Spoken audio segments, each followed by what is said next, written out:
Assalamualaikum warahmatullahi wabarakatuh. Waalaikumsalam warahmatullahi wabarakatuh. Bismillahirrahmanirrahim. Alhamdulillahi rabbil alamin. Wassalatu wassalamu ala ashrafil anbiya'i wal mursalin, إمام المتقين سيد الغر المحجلين وعلى آله وأصحابه المجاهدين الطاهرين أما بعد. Saudara-saudara kaum muslimin rahimakumullah, sesungguhnya gaya hidup seseorang sangat ditentukan oleh cara bagaimana dia memandang hidup ini. Dengan kata lain, bagaimana seseorang memandang hidup, begitulah dia akan hidup. Oleh sebab itu, untuk mengubah keadaan seseorang, harus diawali lebih dahulu dengan mengubah caranya memandang kehidupan ini. Itulah sebabnya dalam surah Ar-Ra'd ayat 11, Allah Subhanahu wa ta'ala menjelaskan, Innallaha la yughayyiru ma biqaumin hatta yughayyiru ma bi anfusihim. Allah Subhanahu wa ta'ala tidak akan mengubah nasib dan keadaan satu kaum sampai kaum itu berusaha mengubah apa yang ada di dalam diri mereka sendiri. Yang ada di dalam diri itu tentu tidak lain adalah rule of thinking, bahasa kerennya state of mind, kata orang Kulon. Cara berpikir, cara memandang kehidupan yang akan sangat mewarnai cara orang menjalani kehidupan itu sendiri. Oleh karena itu, pada pertemuan kali ini kita akan membicarakan tentang dasar dan tujuan hidup dari seorang muslim di dalam kehidupan ini. Yang pertama, tentang dasar dan landasan hidup. Seorang muslim tak dapat lain mendasarkan kehidupannya dengan Islam. Di dalam mendasari kehidupan dengan Islam ini, Allah Subhanahu wa ta'ala menuntut, Ya ayyuhalladzina amanu dkhulu fis silmi kafah. Hai orang-orang yang beriman, masuklah kamu ke dalam Islam itu secara total, secara utuh, secara seluruhnya. Jangan separuh-separuh, jangan sepotong-sepotong. Mendasari hidup dengan Islam artinya menjadikan Islam sebagai way of life, sebagai rule of thinking, sebagai state of mind di dalam kita memecahkan problema-problema kehidupan, sehingga tidak satu persoalan hidup yang bagaimanapun kecilnya sekalipun yang tidak tersentuh oleh nilai-nilai ajaran agama Islam ini. Kemudian di dalam mendasarkan hidupnya dengan Islam, ia mempunyai satu keyakinan. Pertama, Islam sebagai dasar hidupnya adalah agama yang sesuai dengan fitrah daripada manusia. Allah Subhanahu wa ta'ala pencipta manusia. Allah Subhanahu wa ta'ala yang menurunkan agama Islam. Oleh sebab itu, tentu saja seluruh konsepsi Islam ini sudah diukur sedemikian rupa sesuai dengan kemampuan yang dimiliki oleh manusia. Secara logika bisa kita katakan, pabrik mobil di Jerman misalnya bikin mobil namanya Mercy. Seiring dengan itu dikeluarkannya buku petunjuk.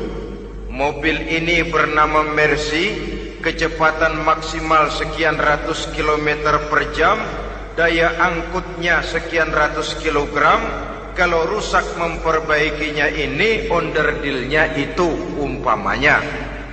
Karena pabriknya yang bikin mobil, lalu pabriknya juga yang mengeluarkan buku petunjuk, tentu buku itu sesuai benar untuk mobilnya.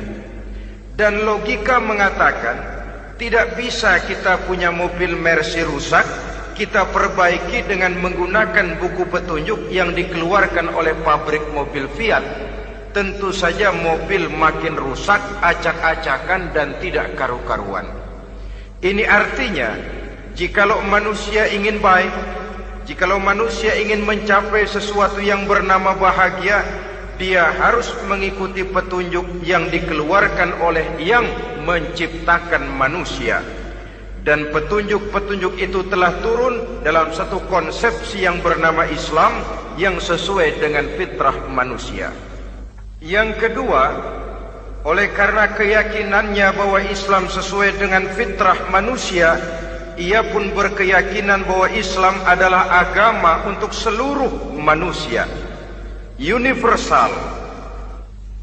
Walaupun ia diturunkan di tanah Arab, tetapi ia bukanlah agama hanya untuk orang Arab semata-mata. Keyakinan ini perlu ditegakkan kembali, oleh karena akhir-akhir ini muncul pendapat-pendapat yang menganggap seolah-olah agama itu barang impor.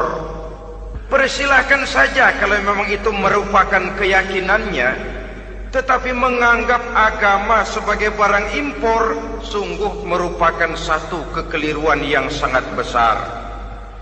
Bahwa Arab sebagian besar memang Islam, jelas. Tetapi Islam bukannya Arab, itu pun harus kita akui. Kita bisa menjadi Muslim yang baik tanpa perlu menjadi orang Arab. Dengan kata lain, kita bisa menjadi Muslim yang baik dengan tetap menjadi warga negara Indonesia yang baik. Bahwa Al-Quran diturunkan dalam bahasa Arab oleh karena memang ia turun di tanah Arab. Buktinya apa? Walaupun Quran dalam bahasa Arab, tidak satu pun ayat Quran yang ditujukan kepada orang Arab semata-mata. Tidak ada ayat ya ayyuhal arabiyun, hai orang-orang Arab. Tidak ada. Yang ada malah ya ayyuhan nas, wahai manusia. Manusia yang mana? Yang mana saja asal merasa manusia.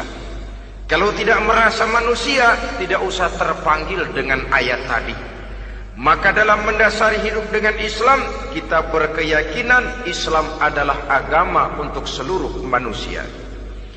Yang ketiga, di dalam mendasari hidup dengan Islam, kita berkeyakinan Islam adalah agama terakhir yang diturunkan kepada Rasul terakhir. Tidak ada Rasul dan Nabi sesudah Nabi Muhammad, dan tidak ada agama lagi sesudah agama Islam. Dasar-dasar keyakinan ini melembaga dalam pribadi kita, membentuk satu keyakinan yang mendasari kehidupan ini, sehingga tidak satu problema yang bagaimanapun kecilnya dalam kehidupan yang tidak tersentuh oleh nilai-nilai Islam.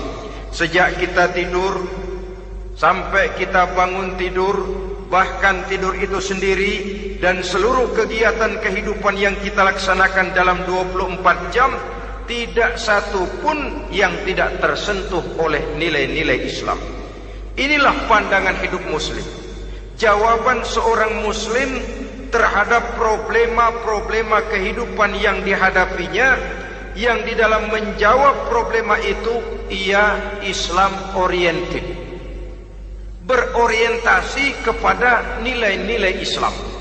Apa kata Islam tentang pekerjaan yang dihadapinya? Halal kata Islam, halallah dia katakan. Haram kata Islam, haram dia katakan. Islam oriented. Barometer dalam perbuatannya tidak lain daripada nilai-nilai Islam itu sendiri. Dan kemudian di dalam mendasari kehidupan dengan Islam, ia berkeyakinan Islam adalah satu-satunya agama yang benar. Bahasa kerennya, Islam is the single one, the true religion behind the God. Satu-satunya. Keyakinan ini kelihatannya subjektif, tapi memang inilah pokok daripada kehidupan beragama. Saudara-saudara kaum muslimin rahimakumullah, kalau itulah dasar daripada kehidupan kita sebagai muslim, apa yang menjadi landasannya? Kalau dasar hidup kita Islam, maka landasan hidup kita tidak lain adalah Al-Quran dan sunnah Rasulullah sallallahu alaihi wasallam. Dunia penuh dengan orang-orang besar, dan setiap orang-orang besar itu mempunyai ajaran-ajaran yang pernah jaya, pernah dikumandangkan, didengung-dengungkan, naik ke panggung sejarah untuk kemudian tenggelam. Satu ajaran hanya akan langgeng, satu ajaran hanya akan tahan lama apabila dia turun dari sumber yang serba maha. Kalau dia turun dari manusia, maka sifatnya hanya musim. Yang namanya musim, saudara-saudara, namanya musim tidak bisa dilarang, tapi kalau sudah selesai habis sendirian. Itu musim namanya. Musim rambutan. Kalau datang musim rambutan, apa bisa dilarang? Gak boleh musim rambutan. Ya tidak bisa, dia akan tumbuh terus. Tapi manakala musimnya habis, habis. Begitulah nasib dari ajaran yang nisbi, relatif dan temporer apabila dia bersumber dari manusia. Maka satu ajaran hanya akan langgeng, tahan lama apabila dia turun dari sumber yang serba maha. Dan itu sudah turun bernama Al-Quranul Karim. Sedangkan sunnah, saudara-saudara, merupakan penjelasan dari apa yang oleh Quran tidak dijelaskan dalam bentuk yang detail, melengkapi apa yang oleh Al-Quran hanya disebutkan dalam bentuk garis besarnya saja. Baik Quran maupun sunnah kita sebut merupakan dasar, landasan yang primer. Sedangkan untuk memahami Quran dan sunnah, kita memerlukan pendapat-pendapat orang yang ahli di bidang itu. Dalam hal ini kita sebut saja dengan ulama. Dan ini merupakan sumber yang sekunder dari landasan hidup kita sebagai seorang muslim. Dua rel ini, Quran dan sunnah, merupakan landasan di mana kereta api Islam ini berjalan. Quran dan sunnah. Saudara-saudara kaum muslimin rahimakumullah, oleh karenanya marilah kita menjadikan Quran dan sunnah ini sebagai imam di dalam kehidupan kita. Bukankah Rasulullah sallallahu alaihi wasallam pernah memberikan pilihan, man ja'alal Qur'ana amamahu qadahu ilal jannah wa man ja'alal Qur'ana khalfahu saqahu ilan nar. Siapa yang meletakkan Quran di depannya, dijadikannya Quran sebagai imam dan dia sebagai makmum, maka Al-Quran akan membimbing dia ke surga. Ya, surga di dunia ini, lebih-lebih lagi surga di akhirat nanti. Sebaliknya, wa man ja'alal Qur'ana khalfahu, siapa yang meletakkan Quran di belakangnya, dia belakangi ajaran dan konsepsi Al-Quran, dia tinggalkan perintah-perintah Al-Quran, maka Al-Quran yang dibelakanginya itu akan mendorong dia ke neraka. Neraka dunia, lebih-lebih neraka di akhirat nanti. Pilihan terserah kita. Jikalau kita mau menjadikan Quran sebagai imam, artinya kita menjadi makmum. Resikonya dimanapun, makmum wajib ikut imam. Imam takbir, makmum takbir, imam ruku, makmum ruku, imam i'tidal, makmum i'tidal. Jikalau Quran imam kita dan kita adalah makmum, maka itu berarti jikalau ke barat komando Quran, ke barat kita pergi. Jikalau ke timur kata Quran, ke timur kita menuju. Jikalau halal kata Quran halal kita katakan, jikalau haram kata Quran haram kita ucapkan. Itu resikonya kita menjadi makmum, menyusun pola hidup yang lebih Qurani. Tapi sebaliknya, ke barat komando Quran, ke timur kita pergi, ke utara kata Quran, ke selatan kita menuju. Halal kata Quran malah kita tidak mau melaksanakannya. Haram kata Quran kita senang bukan main. Artinya kita mau menjadi makmum dan Quran kita jadikan sebagai makmum, kita sendiri malah mau menjadi imam. Kita paksa konsepsi Al-Quran itu supaya sesuai dengan naluri kemanusiaan kita.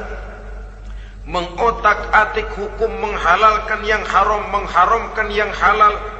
Dikala itu landasan hidup kita sudah goyah, tidak lagi sebagai landasan tempat kita bertolak, tetapi malah menjadi satu landasan yang kita injak-injak. Sesungguhnya saudara-saudara, Quran tidak akan membawa berkah, tidak akan menjadi rahmatun wa shifaun lil mu'minin, menjadi penyembuh, menjadi rahmah bagi orang-orang beriman apabila yang kita baca itu kita injak-injak di dalam kehidupan.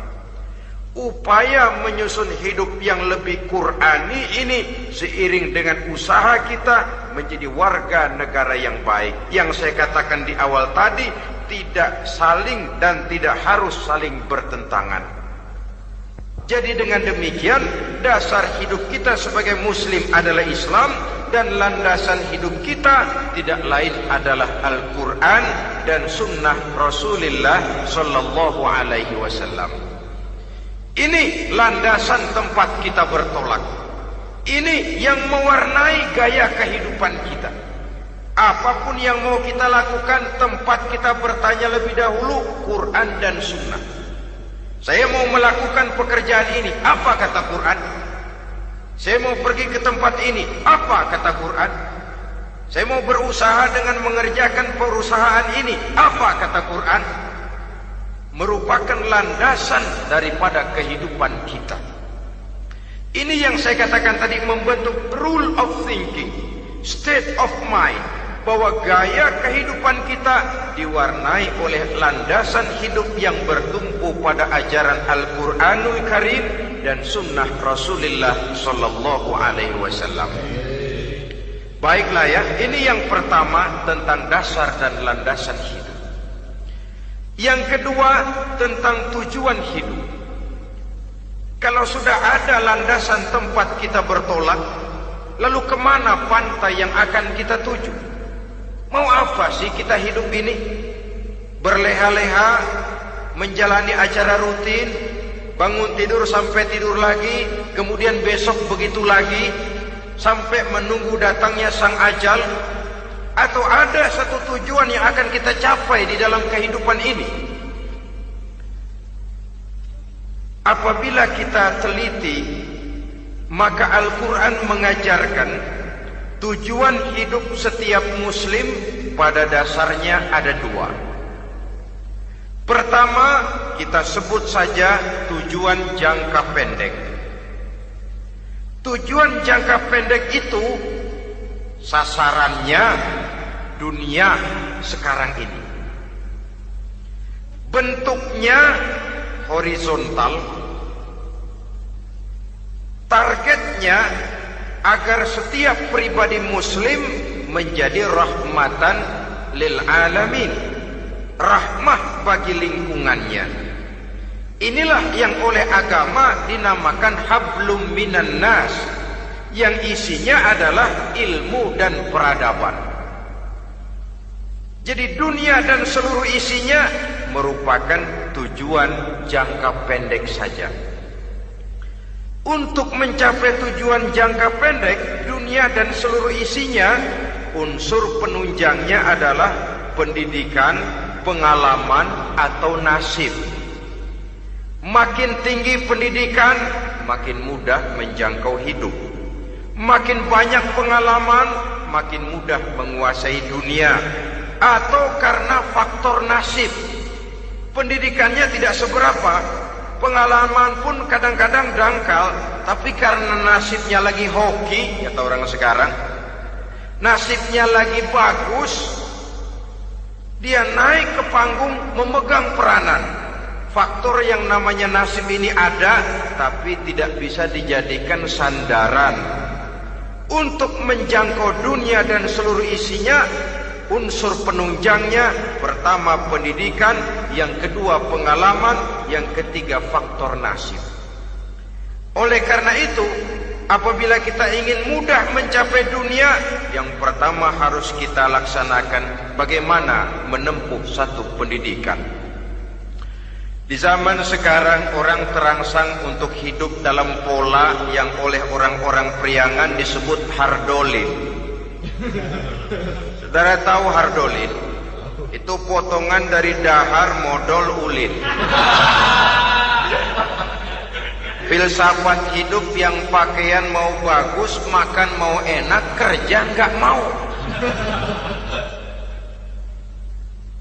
Akhirnya jadilah dia penghayal kelas berat, tukang-tukang lamun kelas tinggi. Tiap hari kegiatannya ya cuma tidak terlepas dari tiga kriteria itu, hardolin. Pokoknya kalau sudah dahar modal ulin, besok ya begitu lagi, pola dari dimana orang pakaian mau bagus, makan mau senang, duit mau punya, kerja tidak mau. Kadang-kadang mau kerja tapi tidak tahu apa yang harus dikerjakan, ditambah oleh sempitnya lapangan pekerjaan. Tidak tahu apa yang harus dikerjakan, dilatar belakangi oleh tidak adanya pendidikan yang dia terima, sehingga mau kerja apa lalu bingung. Oleh karena itu, terutama buat adik-adik remaja, para pemuda, saya berpesan untuk menjangkau dunia, yang pertama harus kita jalani bagaimana membina diri, mendidik. Taruh kata drop out, putus sekolah, tapi drop out bukan halangan bagi tumbuhnya cita-cita yang mulia. Bahkan ada orang bilang many a great man starts as a newspaper boy. Banyak orang-orang besar yang memulai pekerjaannya dagang koran. Putus sekolah bukan merupakan halangan bagi tumbuhnya cita-cita yang mulia, dan tidak sedikit orang-orang besar yang tidak keluaran perguruan tinggi. Tidak sedikit orang-orang besar yang tidak merupakan produk dari perguruan tinggi tertentu, tapi kerajinannya belajar, banyak membaca, banyak bergaul, autodidak. Syukur kalau masih bisa menempuh pendidikan yang formal. Kekurangan ekonomi, kemiskinan keluarga jangan menjadi penghalang bagi tumbuhnya cita-cita yang tinggi untuk menempuh karier pendidikan yang baik. Ini memang pahit, tapi bagaimanapun kata orang, lebih baik makan singkong beneran daripada makan roti ngimpi.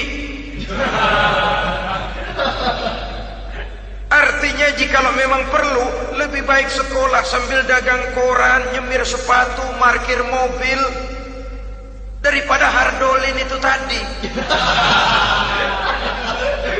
Tanpa prospek hari depan yang ada artinya. Dan pendidikan memang merupakan sesuatu yang pahit, tapi tanpa ini rasanya kita akan sulit untuk menjangkau dunia, tersisih di pojok-pojok kehidupan. Jangan lalu bilang, manusia kan rezekinya sudah dijamin oleh Allah, ayam saja ada rezekinya. Of course. Tapi jangan lupa, cara ayam cari rezeki dengan cara manusia cari rezeki lain. Kalau ayam cari rezeki dari tahun atu, modalnya cuma ceker sama patok. Kalau ayam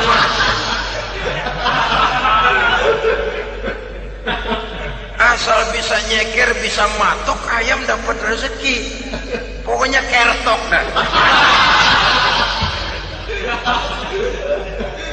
Tapi manusia cari rezeki, dia harus cari lapangan kerja. Lapangan kerja sulit. Sudah dapat lapangan kerja, harus punya keahlian. Untuk memperoleh keahlian harus dengan pendidikan. Berhadapan lagi dengan saingan-saingan, karena pasaran tenaga kerja tiap tahun puluhan kalau tidak ratusan ribu pasaran tenaga kerja yang masuk lapangan kerja. Ini kenyataan. Semakin ke depan oleh tingginya tensi ekonomi, oleh persaingan hidup yang makin tajam, oleh makin menggejalanya pola pikir industrialis yang membuat manusia individu, nilai-nilai semacam ini akan terasa makin berat. Oleh karenanya, tanpa pendidikan sulit untuk menjangkau dunia. Yang kedua, pengalaman, tenaga expert. Sehingga orang mengatakan experience is the best teacher. Pengalaman adalah guru yang paling bijaksana. Dengan pengalaman kita makin dewasa.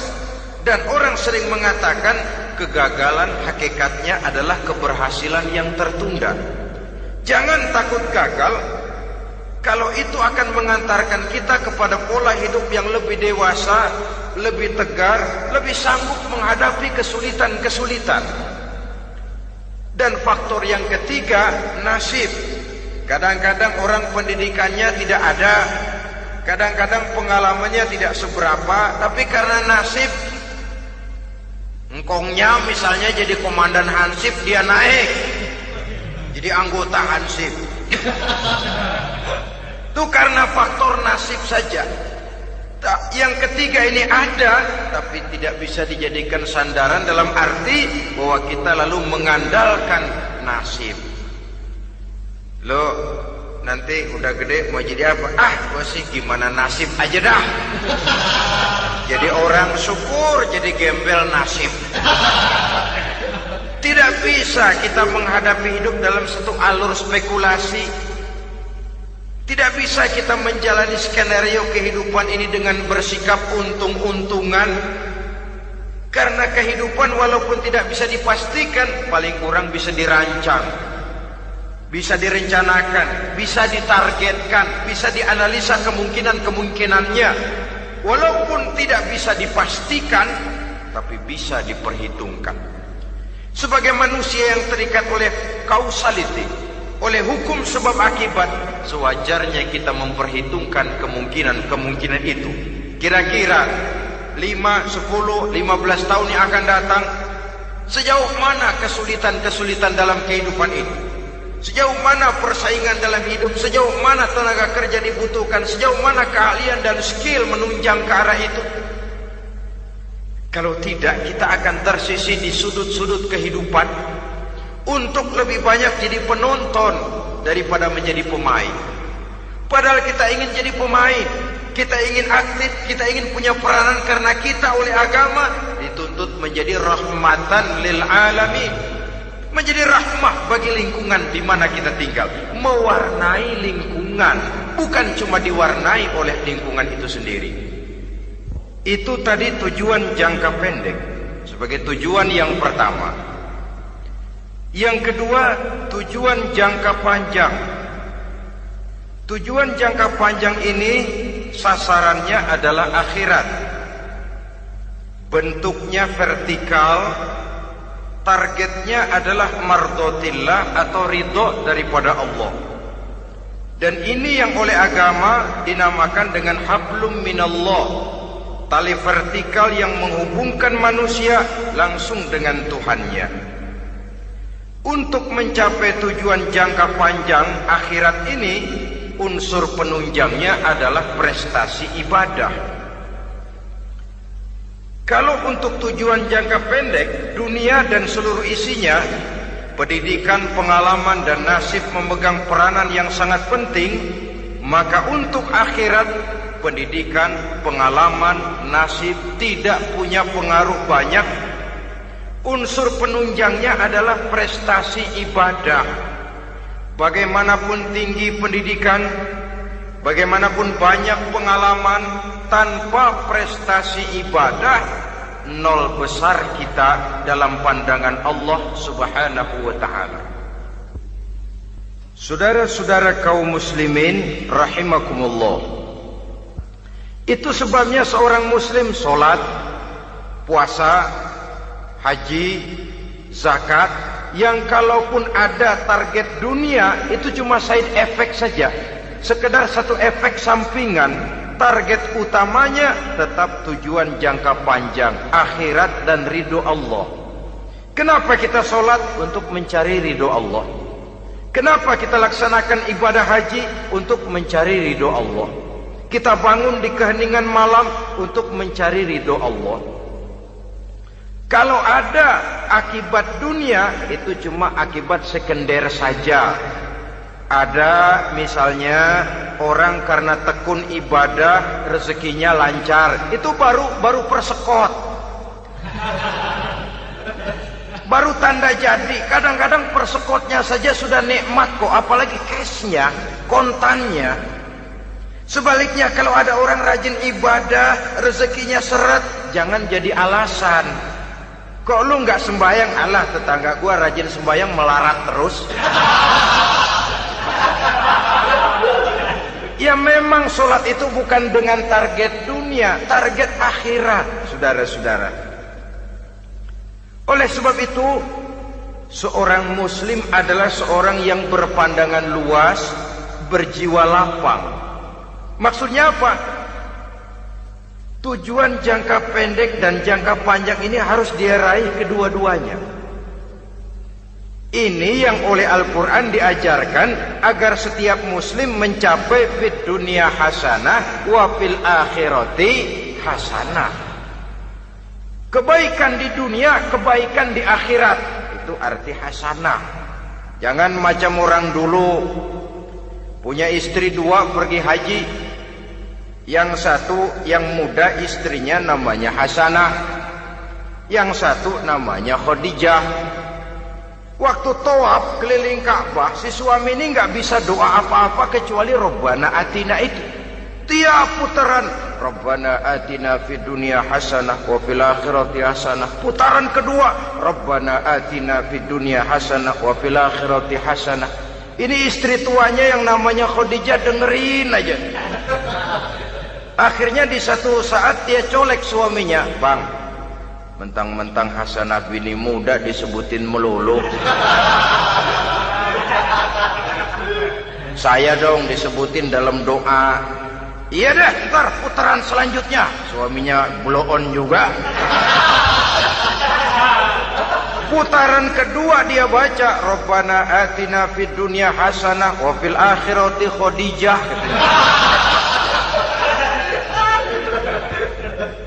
Saudara-saudara, itu makna refleksi daripada doa tadi itu, doa sapu jagat. Kita ingin fid dunya hasanah wa fil akhirati hasanah. Tujuan jangka pendek dunia tercapai, tujuan jangka panjang akhirat dan ridho Allah juga tergapai. Oleh sebab itu Al-Quran menjelaskan, wabtaghi fima ataakallahu ad-daral akhirah wa la tansa nasibaka minad dunya. Dengan karunia yang diberikan Allah kepadamu, carilah bahagia akhirat. Wa la tansa nasibaka minad dunya, tetapi jangan lupakan bagianmu dalam kehidupan di dunia ini. Cari akhirat, utamakan akhirat dengan tidak usah melupakan jatahmu di dunia. Kenapa saya katakan seorang muslim berjiwa besar?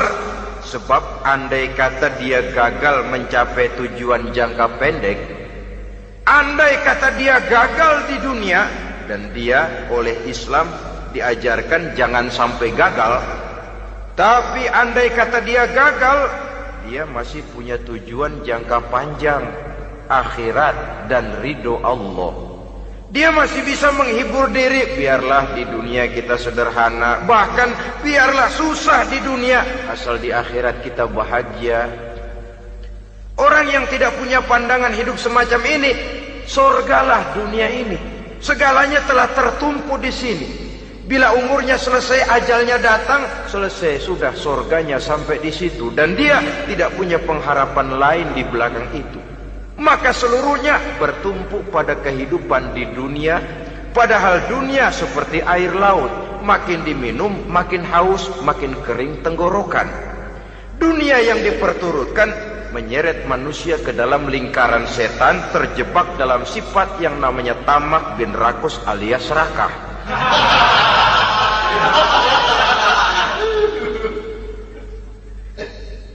Andai kata dia gagal untuk tujuan jangka pendek, dia masih punya tujuan jangka panjang, akhirat.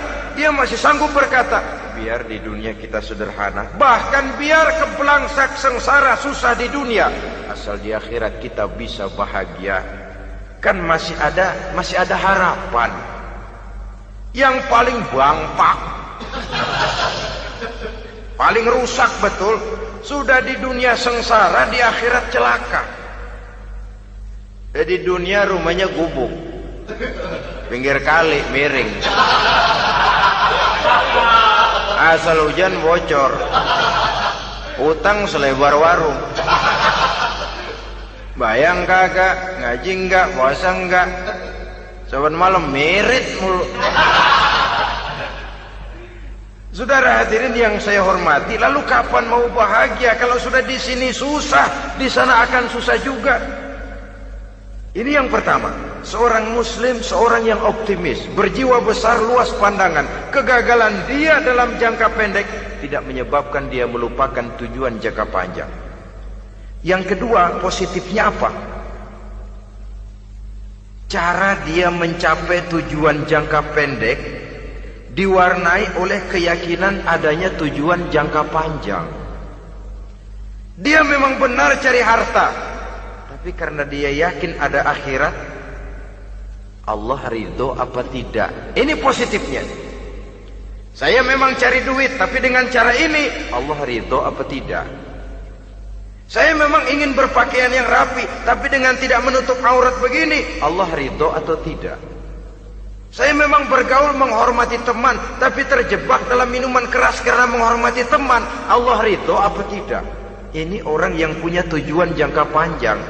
Segalanya diberikan bingkai dengan pertanyaan, Allah ridho atau tidak?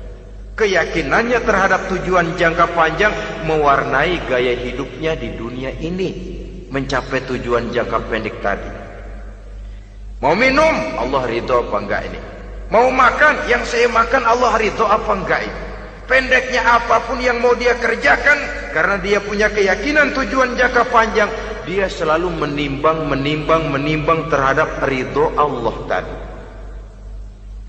Jadi tanpa prestasi ibadah, kita nol besar dalam pandangan Allah. Ini nilai manusia yang hakiki di sini.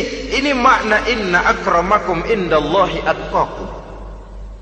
Di akhirat nanti kan tidak pernah akan disidang, kamu pendidikan setinggi apa? Tidak. Gelarmu berapa renteng? Profesor, doktor? Tidak. Akhirat hanya menyidang, kau sholat atau tidak? Kau puasa atau tidak?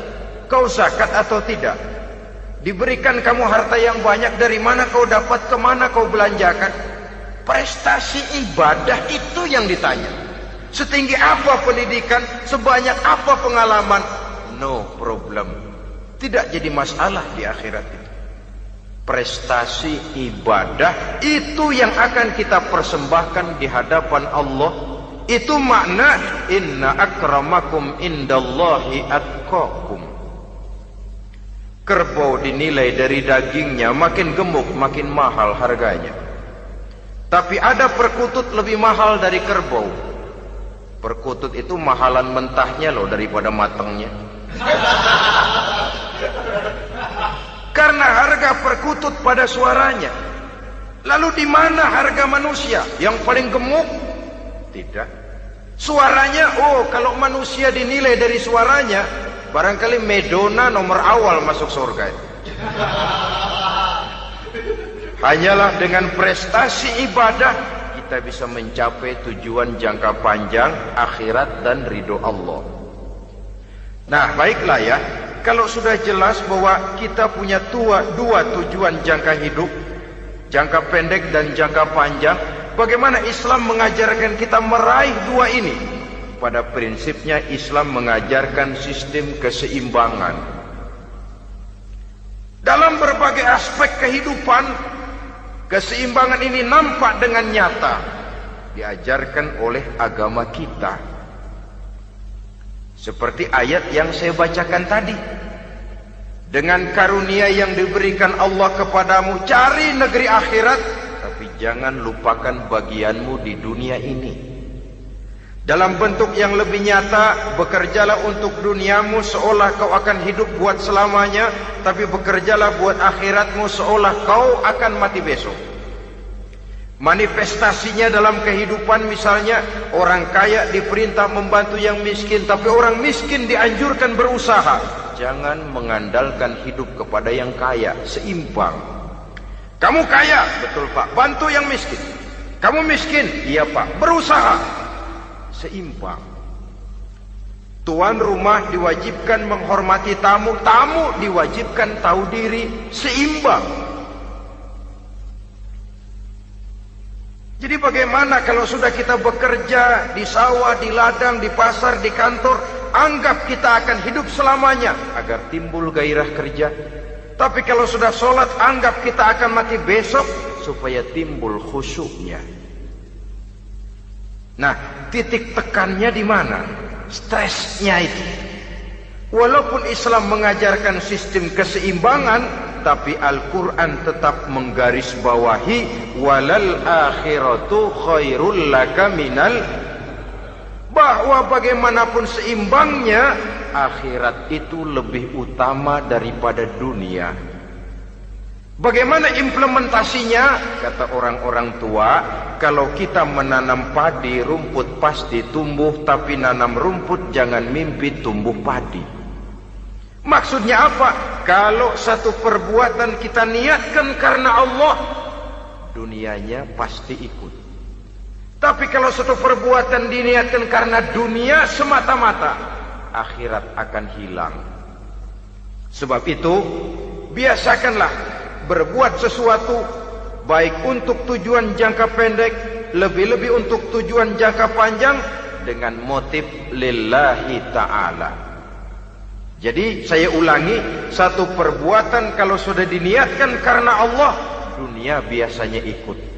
Tapi kalau diniatkan karena dunia semata-mata, akhirat akan luput. Padahal itu titik tekannya, walal akhiratu khairul laka minal ula. Saudara-saudara kaum muslimin rahimakumullah, ini tujuan hidup. Jadi landasan tempat kita bertolak sudah jelas, pantai yang akan kita tuju dalam kehidupan ini juga sudah nyata. Kita ingin mencapai apa yang dinamakan fid dunya hasanah wa fil akhirati hasanah. Untuk itu perlu ada keseimbangan, tetapi titik tekannya tetap akhirat lebih utama daripada kehidupan dunia ini. Sekarang kalau sudah ada dasar hidup, sudah ada tujuan yang akan kita capai, tentu harus ada alat untuk mencapainya. Semuanya perlu sarana. Bahkan pada hakikatnya dalam kaidah usul fikih, para ulama mengajarkan lil wasail hukmul maqasid. Sarana dan tujuan hukumnya sama. Ini mestinya mendidik umat Islam jadi pinter. Jangan cuma berpikir melaksanakan satu pekerjaan, tapi juga berpikir menciptakan sarana untuk terwujudnya pekerjaan itu. Misalnya umat Islam wajib pergi haji kalau mampu, kan begitu toh? Kalau dia umat Islam Indonesia, tentu pergi hajinya ke Mekah. Mekah, Jeddah, Mekah, Indonesia, perlu sarana angkutan untuk sampai ke sana. Kapal laut, kapal udara. Artinya umat Islam harus maju di bidang teknologi, bisa menciptakan pesawat, bisa menciptakan kapal laut, sarana yang akan menyampaikan dia untuk bisa melaksanakan ibadah haji. Selama ini kita bertumpu kepada pemikiran, pokoknya kan yang penting gue pergi haji, pakai apa kayak gue punya duit. Dari segi pribadi memang barangkali begitu. Tapi sebagai umat yang harus mencapai kemajuan, apabila diperintahkan melaksanakan sesuatu, kita pun hakikatnya dituntut menciptakan sarana untuk menunjang pelaksanaan sesuatu itu sendiri. Agama mengajarkan an-nazafatu minal iman, kebersihan sebagian daripada iman. Siapa yang menciptakan mesin cuci, sabun-sabun keras, deterjen, rinso dan lain sebagainya? Siapa yang menciptakan air condition, pembersih ruangan? Kita hanya berpikir pokoknya kan bersih, mau pakai apa kek. Kita jarang yang berpikir kepada pewujudan teknologi modern untuk menerjemahkan hadis itu. Syukurlah belakangan ini sudah muncul teknokrat-teknokrat muslim yang dijiwai oleh semangat Al-Quran membuka tabir rahasia konsepsi Islam di lapangan teknologi modern, yang makin lama makin menunjukkan tuntutan kebutuhan daripada umat itu sendiri. Dengan demikian, apabila ada tujuan hidup, kita memerlukan alat untuk mencapai tujuan tadi. Supaya tujuan fid dunya hasanah wa fil akhirati hasanah tercapai, apa alat yang harus kita pakai? Kita lihat surah At-Taubah ayat 111 memberikan jawaban. Innallaha ashtara minal mu'minina anfusahum wa amwalahum bi anna lahumul jannah. Sesungguhnya Allah telah membeli dari orang-orang beriman diri mereka, harta mereka, bahwa sesungguhnya bagi mereka adalah surga. Coba kita simak ayat ini sejenak, akan nampak dengan jelas bahwa ayat ini hakikatnya merupakan satu transaksi yang nyata benar antara kita dengan Allah. Transaksi jual beli sudah terjadi, dan itu langsung dengan Allah, tertuang dalam pernyataan Quran. Pembeli Allah, penjual kita orang-orang beriman, dagangannya adalah anfus dan amwal, harganya adalah surga. Itu sudah tanda tangan pernyataan kita siap jual beli ya Allah. Apalagi baiat kita apa? Inna solati wa nusuki wa mahyaya wa mamati lillahi rabbil alamin. Solatku, ibadahku, hidup dan matiku cuma untuk Allah Tuhan seluruh sekalian alam. Minimalnya 5 kali sehari semalam baiat ini kita ulang dan kita ulang. Kenapa lalu kita tidak konsekuen? Dalam konteksnya dengan persoalan, maka alat hidup kita itu ada 2. Pertama, anfus. Ini bentuk mufrad dari jamaknya, bentuk jamak dari mufrad nafsun. Biasa diterjemahkan dengan diri. Yang dimaksud dengan diri adalah kepribadian. Yang dimaksud dengan kepribadian ialah kekayaan yang kita miliki dalam kepribadian kita. Artinya bisa tenaga, pikiran, konsep, gagasan, wewenang, ide, pangkat, jabatan, kemampuan, keahlian, skill, itu semuanya masuk ke dalam anfus, diri. Sedangkan amwal bentuk jamak dari mufrad malun, biasa diterjemahkan dengan harta. Pengertian di sini ialah seluruh bentuk-bentuk materi yang berada di bawah kekuasaan kita. Bisa rumah, bisa uang, bisa tanah, bisa kebun, bisa pabrik, bisa peternakan, itu semuanya amwal. Nah, baik anfus maupun amwal, diri, tenaga kek, pikiran kek, harta kek, pangkat kek, jabatan kek, wewenang kek, keahlian kek, untuk tujuan jangka pendek harus jadi rahmah bagi lingkungan. Untuk tujuan jangka panjang harus menunjang jalan menuju ridho Allah. Jadi kalau pangkat kita menjauhkan kita dari ridho Allah, itu bukan nikmat tuh, azab.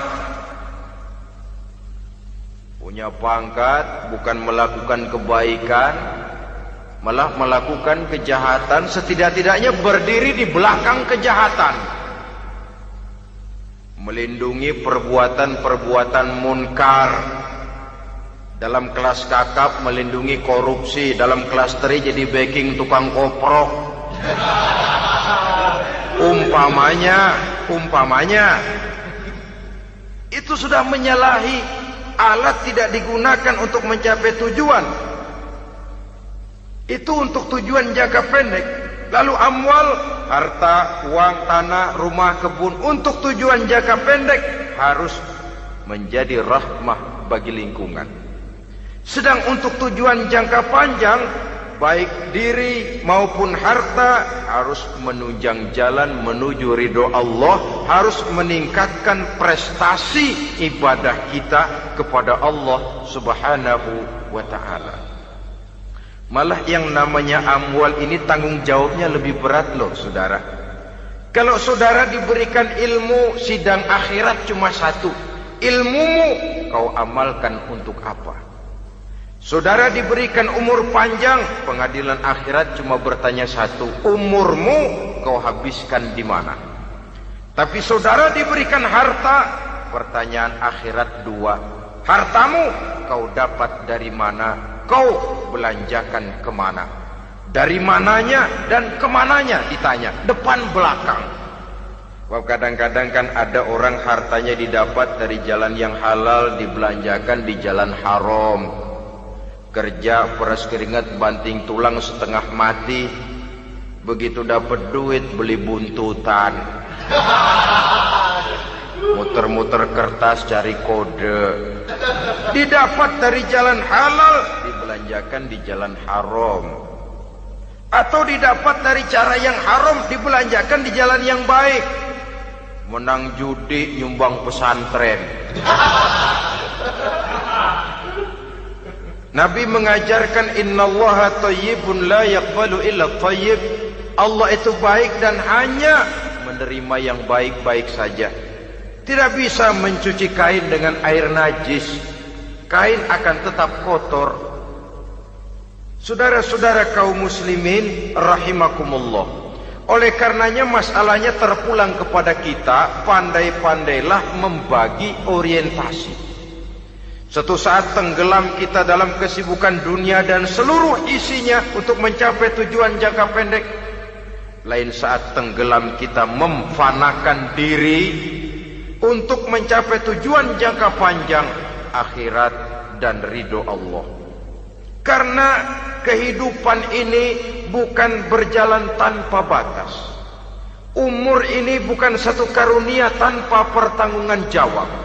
Satu saat setuju atau tidak, rela atau terpaksa, kita akan sampai kepada garis finish daripada perjalanan kehidupan dunia ini. Yang memang merupakan satu perjalanan panjang, a walking tall. Kata orang Kulon, a walking tall, satu jalan yang demikian jauhnya. Entoh kita akan sampai ke garis finish. Bila datang ajal, senja kehidupan datang, malam menyelimuti. Datangnya tidak pernah kita sangka, tapi sekali dia datang, tidak satu kekuatan yang bisa menolak. Kehadirannya tidak pernah kita harapkan, tapi satu kali dia datang bertamu, pasti terjadi. Dan itu pasti akan kita temui. Alangkah malangnya pada saat kembali itu datang, kita tidak punya prestasi ibadah.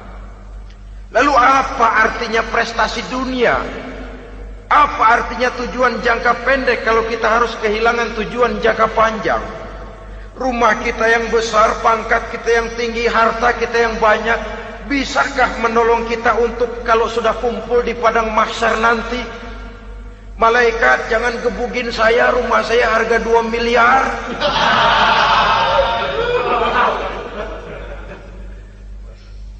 Sudahlah malaikat, damai saja, itu Rolls Royce saya. Pakai saja malaikat, pakai. Kata malaikat, gue budak, gue nggak butuh gituan. Hanya prestasi ibadah yang bisa menyelamatkan kita pada kondisi semacam itu. Jadi oleh karena itu saudara-saudara, biar di dunia ini rumah kita besar, mobil bagus, uang banyak, pabrik ada, usaha lancar, asal di akhirat masuk surga aja. Gak apa-apa. Daripada di dunia sengsara, di akhirat neraka, senangnya kapan? Sudah di sini sengsara, di sana kebelangsak. Itu yang orang-orang tua bilang lacur kuda namanya. pelan dipecut, kenceng digentak, setengah mati, serba salah. Kuda kalau bisa ngomong, gue setengah mati, serba salah. Pelan dipecut, kekencengan ditarik, itu yang namanya lacur kuda begitu. Serba salah posisinya. Untuk itu pandai-pandailah membagi orientasi supaya tercapai tujuan ideal ini, fid dunya hasanah wa fil akhirati hasanah. Ini tentang tujuan hidup. Nah, untuk mencapai tujuan ini kita tidak berjalan sendiri. Kita perlu teman hidup. Di samping teman hidup ada pula lawan hidup. Siapa teman hidup kita untuk mencapai tujuan hidup ini? Dalam arti sempit, teman hidup kita suami istri yang taat kepada Allah. Suami istri lebih dari sekedar satu pasangan, juga saling melengkapi, merupakan bagian daripada kehidupan. Suami adalah teman istri, istri adalah teman suami untuk mencapai tujuan hidup tadi. Mencapai fid dunya hasanah wa fil akhirati hasanah. Seiring, seirama, selaras, serasi, seimbang, kata orang sekarang. Teman dalam arti sempit. Adapun teman dalam arti luas, setiap orang yang pandangan hidupnya sama dengan kita. Setiap orang yang akidahnya sama dengan kita. Terlepas dari suku bangsa apapun, warna kulit apapun, bahasa apapun, jikalau keyakinannya sama, pandangan hidupnya sama, dia adalah saudara kita dalam artian yang luas. Islam tidak kenal teritorial, maka tidak ada itu Islam Jepang. Ya walaupun secara formalnya ada, tapi informal Muslim adalah Muslim, diikat dengan akidah. Itu teman hidup. Lalu lawan hidup siapa? Pertama iblis, dalam segala bentuk dan implementasinya. Yang kedua, setiap orang yang pandangan hidupnya tidak sama dengan kita secara ideologis, itulah lawan hidup kita. Maka yang teman jadikan teman, yang lawan jadikan lawan. Jangan teman dijadikan lawan, lawan dijadikan teman. Itu namanya kopiah dipasang di kaki, pak bakyak naik ke jidat. Wajar kalau kepala lalu jadi benjol. Salah milih teman, salah cari lawan. Salah milih teman, salah cari lawan. Akibatnya kita yang akan susah di kemudian hari nanti.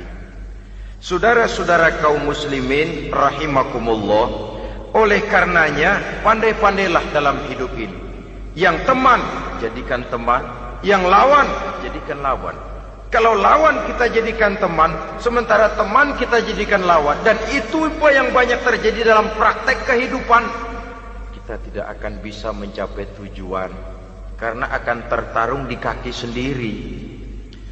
Nah, ini sajalah yang kita bicarakan pada pertemuan kali ini. Mudah-mudahan ada manfaatnya. Terima kasih atas segala perhatian.